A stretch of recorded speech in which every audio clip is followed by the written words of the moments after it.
Hi hello எல்லாம் எப்படி இருக்கீங்க? நான் இன்றைக்கி என்ன செய்ய போகிறேன்னா, நம்ம வீட்டில் இருக்கிற சாப்பாட்டு அரிசியோட நம்ம எந்த அரிசியாச்சும் நீங்கள் என்ன அரிசி சாப்பாட்டுக்கு யூஸ் பண்ணுறீங்களோ அந்த அரிசி அதை வச்சு நம்ம ஒரு டேஸ்டியான பிரியாணி எப்படி செய்கிறதுன்னு தான் பார்க்க போகிறோம். ஃபஸ்ட்டு ஒரு பாத்திரம் வச்சுக்கலாம். அதுக்கப்புறம் தேவையான பொருட்கள் இதெல்லாம் எடுத்துக்கோங்க. பாத்திரம் சூடாயிடுச்சு நல்லா. அதில் கொஞ்சமாக ஆயில் விட்டு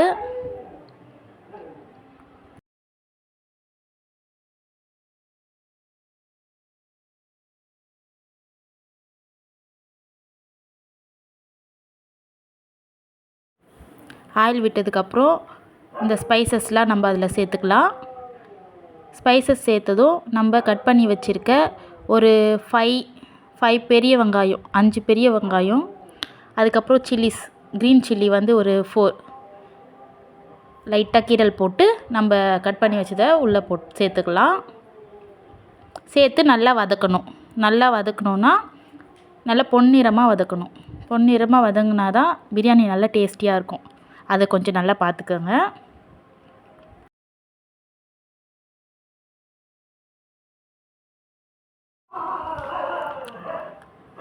பொன்னிறமாக வதங்கிட்டு இருக்குது. இந்த ஸ்டேஜில் நம்ம ஜிஞ்சர் கார்லிக் பேஸ்ட் ஒரு 3-4 ஸ்பூன் சேர்த்துக்கலாம். சேர்த்து அதையும் சேர்த்து நல்லா பச்சை வாசனை போகிற வரைக்கும் வதக்கிக்கலாம். நல்லா பொன்னிறமாக மாறட்டும். மாறுற வரையும் கலக்கிட்டு இருக்கலாம். கொஞ்ச நேரம் விட்டு விட்டு கலக்குங்க.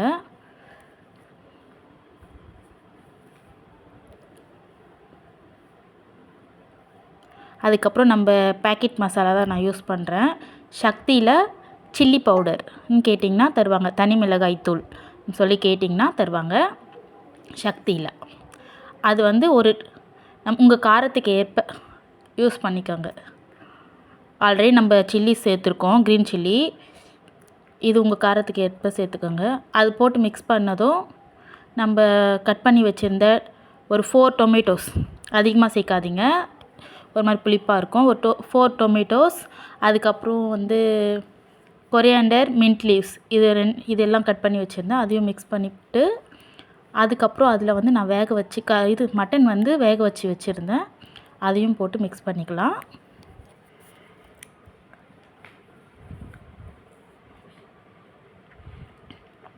மட்டன் சேர்த்து நல்லா ஒரு முறை கலரிக்கலாம்.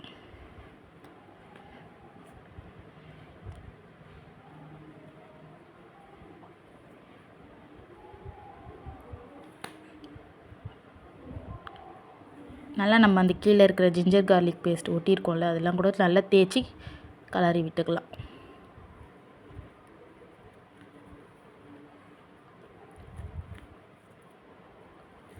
அதுக்கப்புறம் அதில் வந்து நம்ம தயிர் வந்து ஒரு 2 டேபிள் ஸ்பூன் தயிர் யூஸ் பண்ணிக்கலாம். போட்டு நல்லா மிக்ஸ் பண்ணிக்கலாம். தயிர் வந்து காரம் அதிகமாகிடுச்சுனாவோ கறி நல்லா சாஃப்டாக இருக்கிறதுக்காக நம்ம தயிர் யூஸ் பண்ணுறோம்.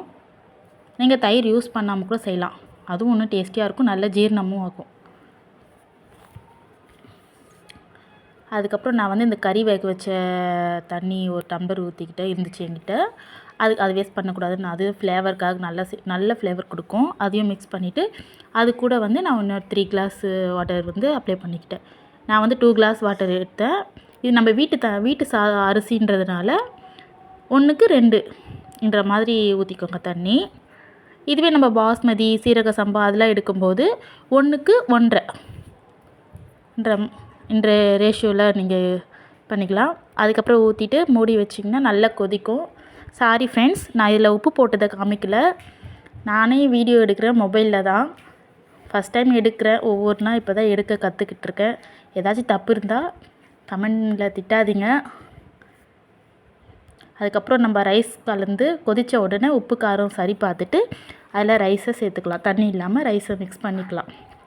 மிக்ஸ் பண்ணி மூடி வச்சு ஒரு 5 மினிட்ஸ் கழிச்சு ஓப்பன் பண்ணிக்கலாம்.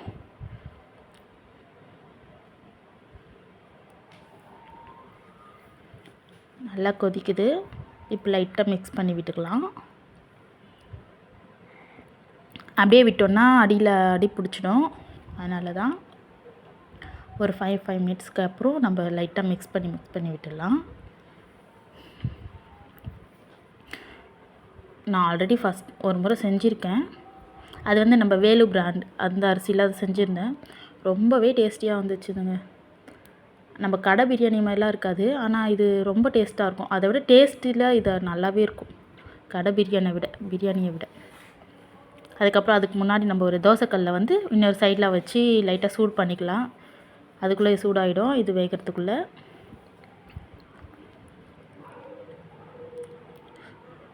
ஐயோ, மிக்ஸ் பண்ணும்போது லைட்டாக செதுருச்சு. இப்போ போதும். இந்த பதத்தில் நம்ம தம் போட்டுடலாம். தட்டு மூடிட்டு அந்த தோசைக்கல்லை சிம்மில் வச்சு அது மேலே ஒரு வெயிட் வச்சுட்டேன். இதுக்கப்புறம் ஒரு 20 மினிட்ஸ் அப்படியே விட்டுருங்க ஸ்லோவில் வச்சு. அதுக்கப்புறம் ஓப்பன் பண்ணி பார்த்திங்கன்னா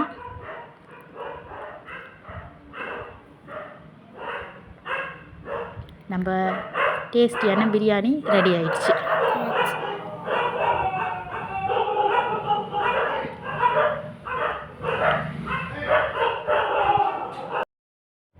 பாருங்கள், நம்ம வீட்டு அரிசியில் எவ்வளோ அழகாக வந்திருக்கு பிரியாணின்னு.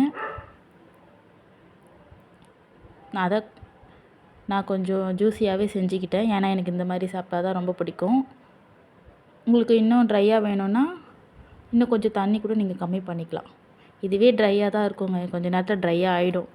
செம்ம டேஸ்டியாக இருந்துச்சு பிரியாணி. ட்ரை பண்ணி பாருங்கள். பிடிச்சிருந்தா தயவு செஞ்சு சப்ஸ்கிரைப் பண்ணுங்கள், லைக் பண்ணுங்கள். உங்களை நம்பி தான் நான் இந்த வீடியோவே போடுறேன். நல்லா இருக்கான்னு சப்ஸ்கிரைப் பண்ணுங்கள். எங்கள் வீட்டு குட்டி தங்கம் எதுவும் சொல்லணுமா, அதையும் கேட்டுக்கோங்க. லைக் பண்ணுங்க, சப்ஸ்கிரைப் பண்ணுங்க, ஷேர் பண்ணுங்க. பாய்.